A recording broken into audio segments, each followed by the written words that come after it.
안녕하세요. 평가과장입니다. 오늘도 우리 재가기간 올해 이제 평가가 진행이 되시는데요. 다시 한번 말씀드리지만 재가기간 평가는 유형원 평가가 끝나야만 시작이 됩니다. 네, 유형원 평가가 올해 10월 31일 정도에 마무리가 될 예정입니다. 아무 이상 없이 순탄히 진행이 된다 하더라도 그 정도에 끝나기 때문에 올 한 해 평가를 계속 준비한다고 보시면 되세요. 아셨죠? 자, 오늘은 우리 재가기간 응용편 이제 시작을 하도록 하겠습니다.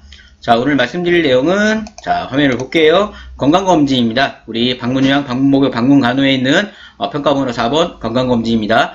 난이도는, 상 정도 보시면 되세요.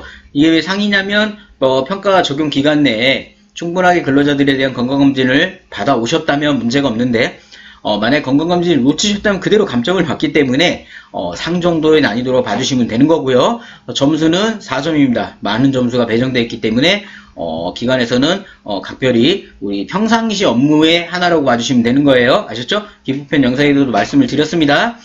지표 적용 기간은 2020년부터 우리 2022년 올해까지였죠. 짝수 기간은 홀수 기간은 2021년부터 2023년까지 지표 적용이라 봐주시면 되는 거예요.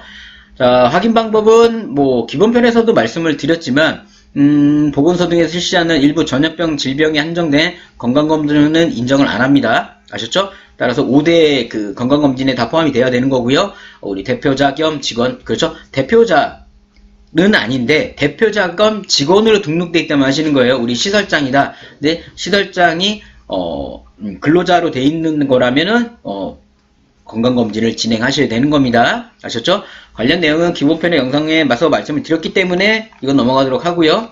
근데 이제 이 건강검진에서 제일 이제 주의하셔야 될 게 뭐냐면 우리가 코로나로 인해 가지고 건강검진을 제대로 진행이 안 됐었습니다. 코로나로 다들 아시다시피. 그러면 우리 그 코로나19 관련 장기간기간 평가지표 한시적 적용 방법에 보시면 마지막 7차 지금 가장 최근 건데 질문 한번 볼게요. 코로나19 감염 우려로 병원 방문을 최소화하다 보니 2021년 직원 건강검진 실시가 어려운데 어떻게 해야 하나요? 라고 했었습니다. 즉 뭐냐면 2021년도에 건강검진을 직원들이 못했어요. 그럼 올해 벌써 2022년이잖아요. 이런 건 어떻게 해야 되느냐라는 건데 답변이 뭐라 나왔냐면은 코로나19 확산으로 2021년 국가건강검진 기간이 2022년 6월까지 연장됨에 따라 재가급여 평가에서 동일하게 적용됩니다. 또한 2022년 상반기에 2021년 해당 건강검진 실시했을 경우 2022년에 건강검진 결과도 중복 인정됨을 안내합니다. 이게 뭔 말이냐면 우리 직원분들이 작년에 건강검진을 안 받으셨잖아요. 지금 이제 5월이죠? 6월이잖아요. 즉 6월까지 받으신다면 작년 거와 2020 올해 거까지 동시에 인정이 되는 겁니다. 따라서 지금 시청하시는 분들은 기관 내 근로자들의 건강검진에 대한 걸 확인을 하셔야 됩니다. 확인하셔가지고 5월이든 6월, 지금 이제 코로나가 풀렸잖아요. 우리가 집합제한도 다 풀렸고 웬만한 것들에 대한 제재가 다 풀렸기 때문에 건강검진을 어떻게든 직원들을 압박해서 건강검진을 진행하게 하셔야 됩니다. 이게 오늘 영상의 핵심이라고 보시면 되세요. 이게 왜 핵심이라고 하냐면 지나간 거에 대해서 포기하신 것들이 많으셨잖아요. 근데 이 항목 같은 경우는 지금 이제 5월 초잖아요. 따라서 6월까지 건강검진이 진행이 되면 평가에서 2년치를 인정하는 거예요. 따라서 지금 당장 바로 우리 근로자들에 대한 건강검진을 진행하시는 게 좋으세요. 아셨죠? 자, 예시를 보면 2021년 건강검진을 2020 6월 30일까지 검진받은 경우 2021년, 2022년 모두 건강검진 실시한 걸로 인정이 됩니다. 자, 신규 입사자 건강검진은 기존과 동일하게 근무 시작일까지 입사 전 1년 이내에 건강검진 통보를 제출해야 됩니다.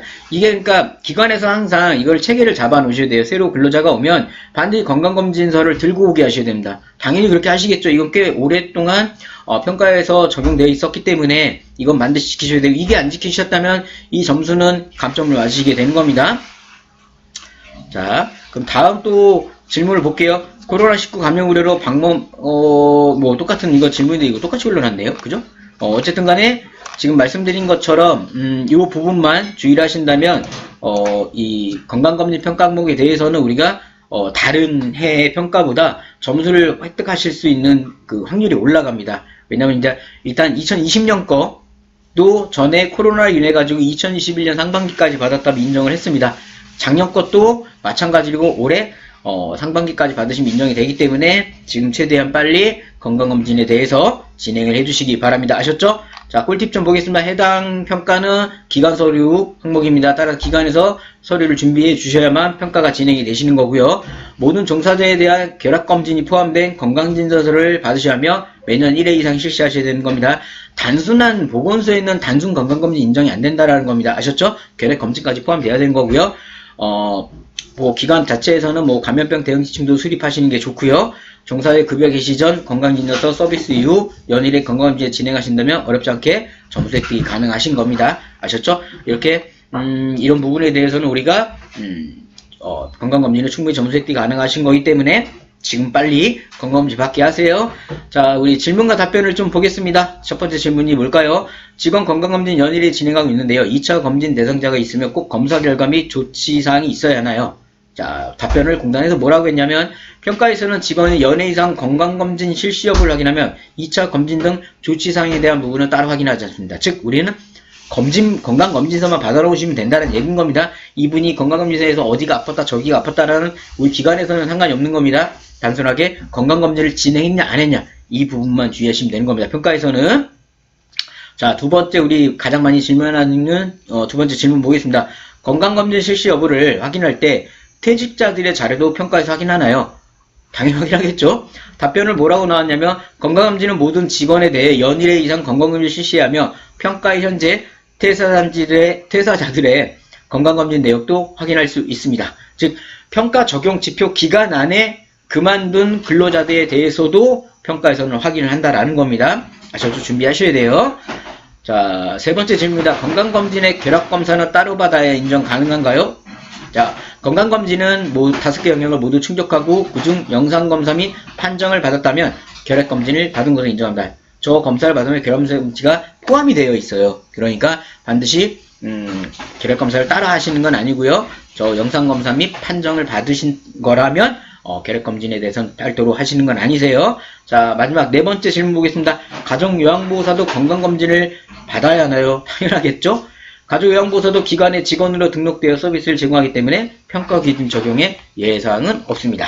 따라서 반드시 받으셔야 되는 겁니다. 아셨죠? 화면에 보고 계시는 이런 건강검진서에 대해서 기관에서 보관을 하셔야 되고 근로자들 편철에다가 근로계약서 뒤에다가 뭐 이력서 뒤에다 통장 사본 이런 거 이제 편집을 하시잖아요. 근로자별로 거기에 건강검진서도 하나 같이 넣어 놓으셔가지고 근로자별로 현 근로자 그 다음에 퇴사한 근로자 이게 나눠가지고 편철 정리를 하신다면 평가 때 좀 간편하게 평가를 진행하실 수가 있으세요. 자, 오늘 평가 번호 4번 건강검진에 대한 말씀을 드렸습니다. 이 항목은 우리가 어떤 서류를 만드는 건 아니에요. 그러나 평상시 하셔야 되는 업무고 지금도 하셔야 되는 겁니다. 따라서 반드시 근로자들을 지금 건강검진을 받게 진행을 하시고 건강검진서를 받아오셔야 됩니다. 기관에 보관하고 계셔야 돼요. 아셨죠? 그것만 하신다면 어렵지 않게 점수 획득이 가능하세요. 아, 뭔가 아까 제가 착오를 이렇게 했었네요. 이 항목은 점수가 4점이 아니고 1점입니다. 1점. 죄송해요. 저도 뭐 가끔 나무에서 떨어질 때 있으니까 양해 부탁드릴게요. 제가 응용편도 이제 서서히 속도를 내보도록 하겠습니다. 우리 시청하신 분들, 맨날 질문족만 올려드리다 보니까, 이 속도감에 있어서 좀 너무 느린 거 아니냐라고 판단도 하실 텐데요. 아직 제가 기간은 시간적 여유가 있기 때문에, 평가에 대한 감만 잡으시고, 평상시 우리가 해야 될 부분에 대해서만 놓치지 마시라는 형태로 제가 영상을 올리고 있는 겁니다. 양해 부탁드릴게요. 오늘 남은 하루도 힘찬 하루 보내시기 바라고요. 저는 여러분의 하관장이었습니다. 감사합니다.